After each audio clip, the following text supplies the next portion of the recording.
In the quiet town of Ashford, nestled in the rolling green hills of the English countryside, lived Emily and her husband James. Their life together was far from easy. James had lost his steady job at the local factory, and despite his relentless efforts, work was scarce. Emily had always tried to support him as much as possible, lending a hand wherever she could, not out of obligation but because she loved him deeply and wanted to keep their small family intact, no matter the hardships. Emily was a woman of gentle strength. She often wore simple dresses, soft cottons in pastel shades that complemented her fair skin and auburn hair, which she usually tied back with a silk ribbon.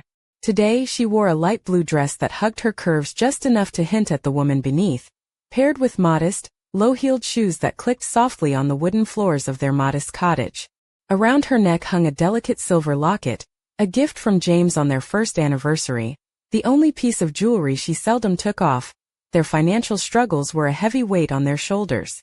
James' frustration grew daily, especially when Emily discovered she was pregnant. The news, which should have been a cause for celebration, only deepened the tension between them. When she told James, his reaction was raw and immediate. "How can you think about having a baby now?" He snapped one evening, the lines of worry etched deeply into his face. "Look at our situation. We can barely pay the rent, and you want to bring another mouth to feed?" Emily, despite the sting of his words, held her ground. "What's done is done," she said quietly, resting her hand on her slightly rounded belly. "I'm scared, yes, but I want this baby. I want us to be a family." James sighed, the fight draining from him. "I just don't know how we'll manage," he admitted, rubbing the back of his neck. "I'm working whatever I can, but it's not enough." Emily had taken on what little work she could find, cleaning houses, babysitting, anything to make ends meet. She tried to keep a brave face, but the mounting debts and daily struggles left her exhausted. When their little son, Tommy, was born, the joy of his arrival was quickly overshadowed by new demands and expenses. The bills piled up, and the weight of responsibility pressed down on Emily's shoulders like never before. Desperate for help, Emily turned to her older brother, Michael. Michael was the dependable one in the family, owning a small but successful cafe in the neighboring town of Whitcomb. He had a steady income, a comfortable home, and a reputation for being generous to those he cared about. Emily knew she could count on him. One rainy afternoon, cradling Tommy in her arms, Emily knocked on Michael's door. He answered with a warm smile, dressed in his usual casual attire, a plaid shirt rolled at the sleeves and dark jeans, his brown hair slightly tousled from the damp weather. "Emily, come in," he said, stepping aside. I need your help, Michael," she began, her voice trembling. "I'm not asking for money. We can't keep paying this rent. I was wondering if we could move into the flat downstairs. It's empty, right? And if we save the rent money, maybe we can get back on our feet." Michael's face softened. "Of course, you, James, and Tommy can move in whenever you want. It'll be easier for you all, and I'm happy to help." For a moment, relief washed over Emily. It felt like a fresh start, a way out of the suffocating pressure. But she had no idea that this decision was about to plunge her into an even deeper turmoil. The flat was small but cozy. The faded floral wallpaper and creaky wooden stairs gave it a lived-in charm.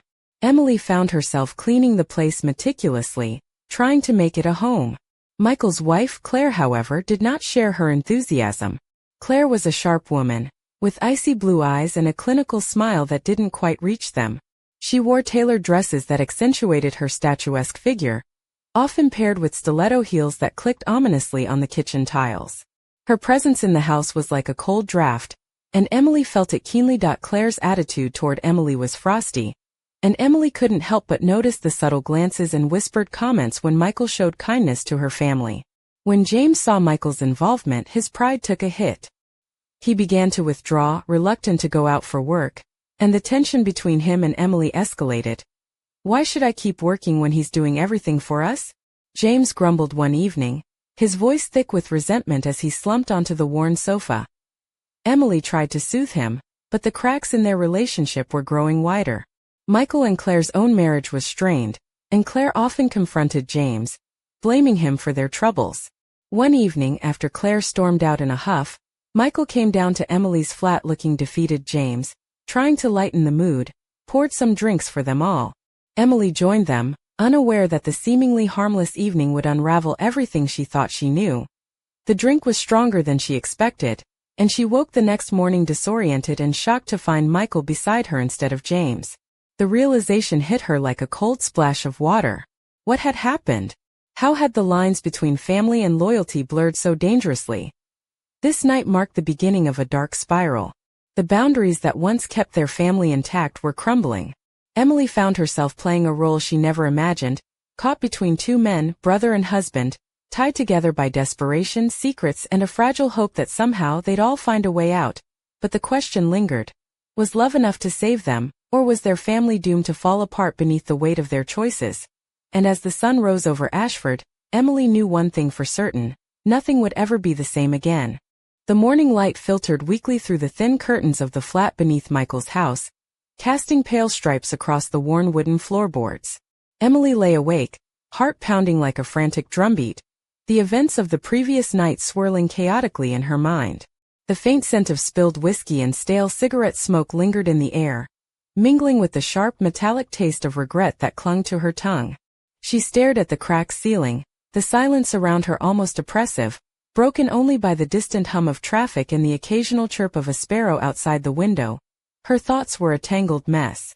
How had she ended up here? The line between right and wrong blurred into obscurity, and the only thing she knew for sure was that everything was about to change. Michael was still asleep beside her, breathing steadily, his chest rising and falling like a gentle tide. She felt a flicker of sorrow mixed with confusion.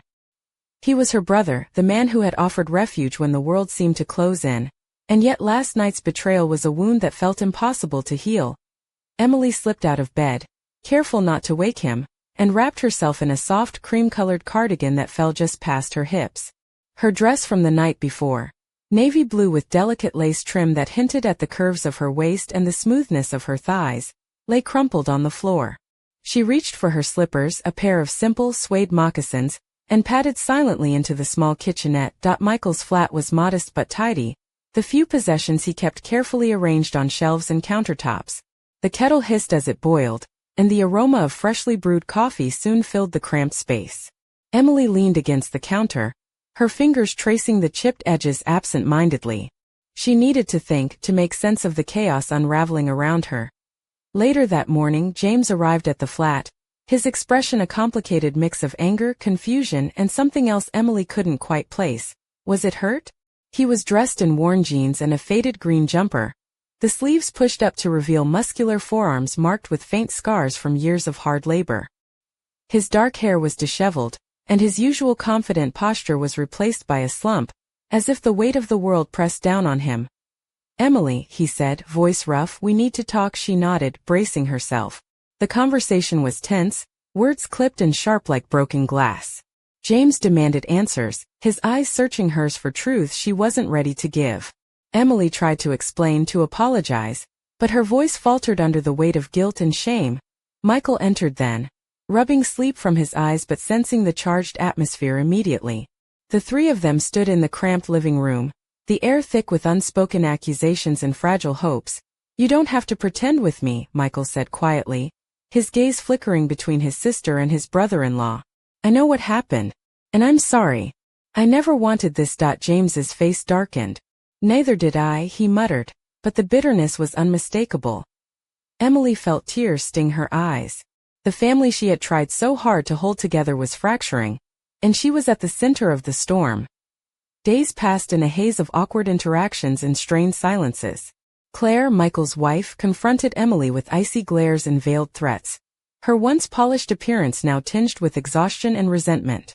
Her perfectly tailored dresses seemed to mock Emily's simple cotton frocks, and her high-heeled shoes clicked ominously down the hallway as she paced, fuming. Meanwhile, James oscillated between cold detachment and desperate attempts to reclaim what was lost. He threw himself into odd jobs, but the spark in his eyes dimmed with each passing day. Emily found herself caught between two men, neither able to offer the stability or love she craved. One late afternoon, as rain battered the windows and the sky darkened to a bruised purple, Emily stood by the small sink washing dishes. The soft fabric of her emerald green dress clung to her damp skin, and the gentle curve of her neck was exposed as her hair fell loosely over her shoulder. She heard footsteps behind her, the familiar heavy tread of James. He reached out and gently brushed a damp strand from her face. "We can't go on like this," he whispered. She looked up, meeting his eyes, and for a moment the bitterness faded, replaced by a fragile hope. But deep down, Emily knew the path ahead was tangled with pain and uncertainty. That night, as the household settled into uneasy quiet, Emily found a letter slipped under the door. The handwriting was unfamiliar, elegant and precise. Her hands trembled as she unfolded the crisp paper. The message was brief but chilling. "Not everything is as it seems. Trust no one. The truth will surface soon." Emily's breath caught. Who had sent this? And what truth were they talking about?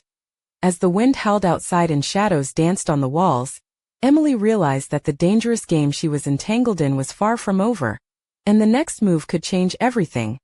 The mystery had only just begun. The days that followed the arrival of the cryptic letter were a blur of tension and unease. Emily could feel the weight of unseen eyes watching her every move. The quiet in Michael's flat no longer comforting but suffocating. The once familiar rooms now seemed shadowed by suspicion, each creak of the floorboards and whispered conversation a potential threat.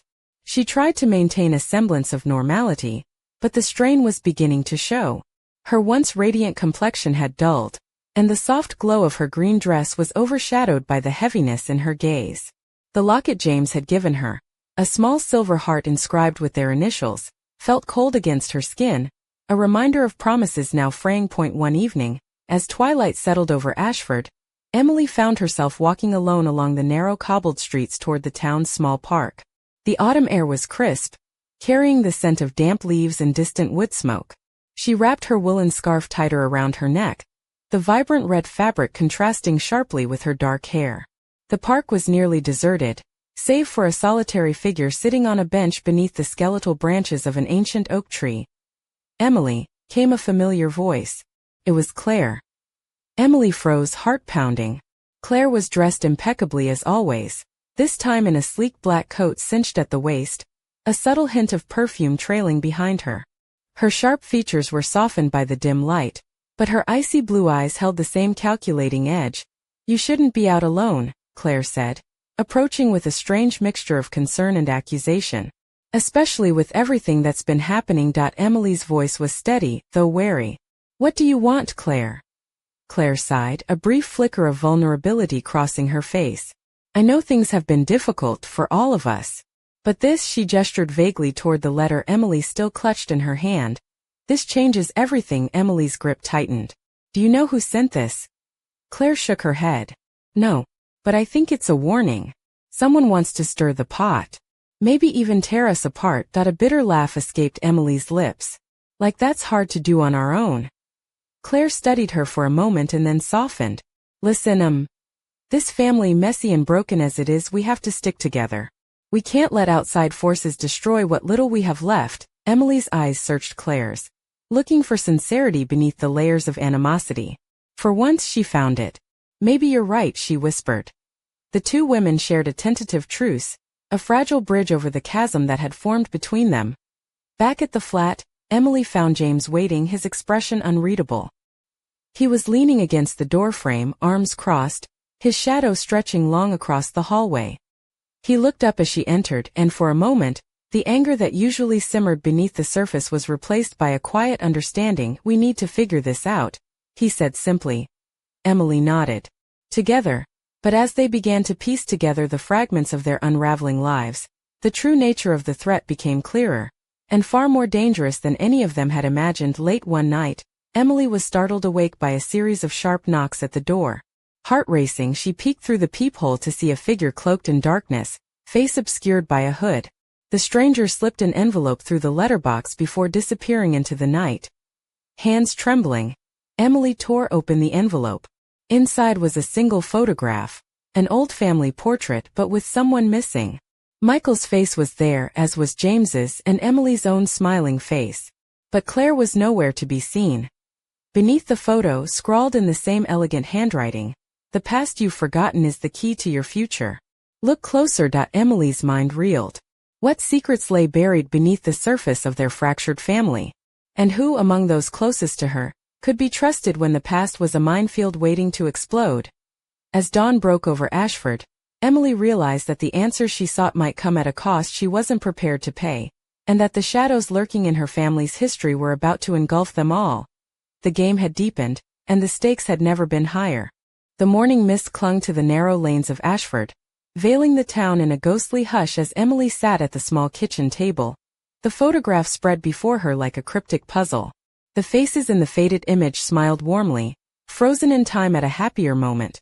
A family picnic by the river, laughter caught between the shutters click. But the absence of Claire was glaring, a dark void amid the joyous scene. Why was she missing? And what past had been deliberately erased? Emily's fingers traced the edges of the photo, her mind racing through memories she had long tried to tuck away. The letter's warning echoed in her ears. The past you've forgotten is the key to your future. But what past? What secret could be hidden beneath the layers of smiles and years? Her thoughts were interrupted by the soft creak of the flat's door. James stepped inside, his eyes heavy with sleepless nights and unspoken worries. He wore a faded leather jacket over a plain shirt, the kind of casual disarray Emily had come to associate with his recent restlessness. Despite the tension between them, a flicker of tenderness softened his usually hardened features. "Emily," he said quietly, pulling out the chair opposite her. "We need to talk." About everything. She looked up, meeting his gaze. The vulnerability there was raw and honest, a stark contrast to the bitterness that had poisoned their relationship. "I know," she replied, voice barely above a whisper. James leaned forward, his hands clasped tightly. "I've been thinking about Michael, Claire, about us. Maybe we've been so caught up in surviving day to day, we missed what was really going on beneath the surface." Emily nodded. "And now this letter, the photo, someone's trying to tell us something." "But what?" Before James could answer, a sudden knock at the door startled them both. It was sharp, insistent, echoing through the cramped flat like a warning bell. Emily's heart jumped into her throat as she went to answer it. Standing in the dim hallway was a figure she hadn't expected. Detective Inspector Mark Harris, a tall man in his early 40s with a weathered trench coat and eyes sharp as flint. His presence was both reassuring and unsettling, the kind of man who saw too much and spoke too little. "Emily," he said, his voice low but firm. "We need to talk about your family." Emily's breath caught. What about?" Mark glanced over his shoulder, then stepped inside, closing the door behind him. "There's been some developments regarding an old case. One that involves your brother and his wife?" James and Emily exchanged uneasy looks. The past, it seemed, was clawing its way back with a vengeance. Mark unfolded a folder, revealing crime scene photos and faded newspaper clippings. One headline caught Emily's eye: "Disappearance of Claire Bennett, a mystery still unsolved." The photo was grainy but unmistakably Claire, looking tense and anxious in the last image taken before she vanished without a trace 3 years ago. Emily's hands trembled. "Claire disappeared. But Michael said she left." Mark shook his head. "Officially, yes. But there's more to the story. We believe foul play was involved, and Michael Bennett is our prime suspect." James's face darkened. "That can't be true." Emily's mind reeled.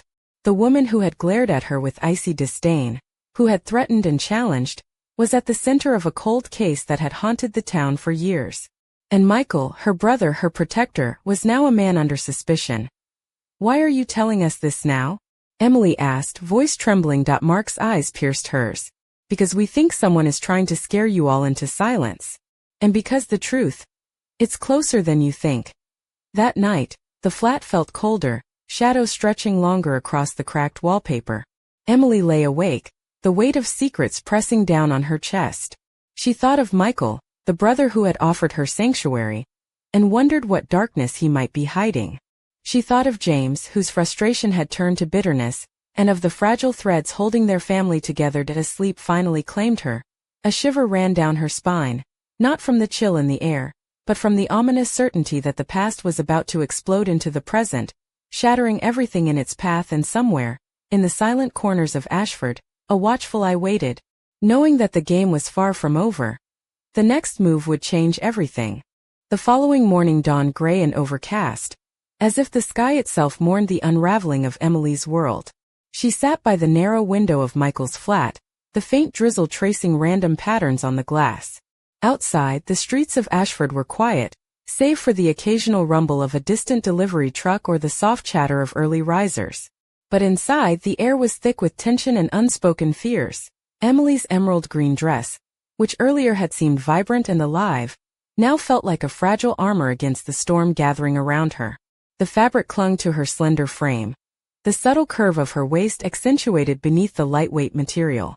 Her chestnut hair was loosely pinned back, strands escaping to frame her delicate face, while the silver locket at her throat gleamed faintly in the muted light, a small talisman against the encroaching darkness. James was pacing the cramped living room, his worn boots scuffing the threadbare rug.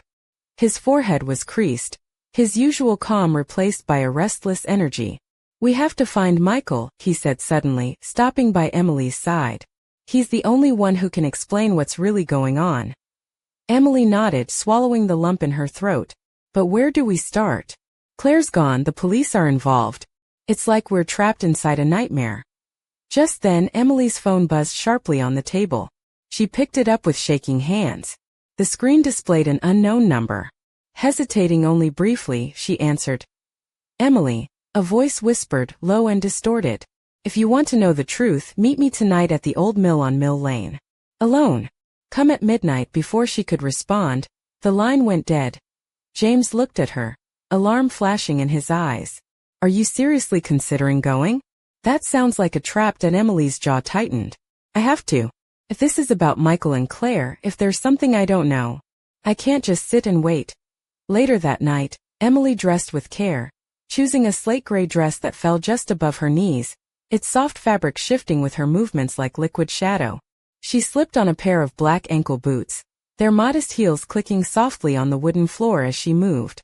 Around her neck, the silver locket rested heavy against her skin, a reminder of all she was fighting for. The streets of Ashford were deserted, the fog curling like smoke between the lampposts. Emily's breath formed small clouds in the chill air as she made her way to the abandoned mill, a relic of the town's industrial past. The building loomed ahead, its broken windows like dark eyes watching her approach. Inside, the air was thick with dust and the faint scent of rusted metal. Shadows clung to the corners, and the floorboards groaned beneath her footsteps. A single figure stood waiting near the far wall, silhouetted against the pale moonlight filtering through the shattered glass. "Emily," the figure said softly, stepping forward. It was Michael. His face was drawn, eyes shadowed with sleepless nights and secrets. He wore a simple shirt and worn trousers, but something in his stance spoke of a man burdened beyond measure. "You shouldn't have come alone," he murmured. Emily swallowed her fear. "I need answers, Michael. About Claire. About you.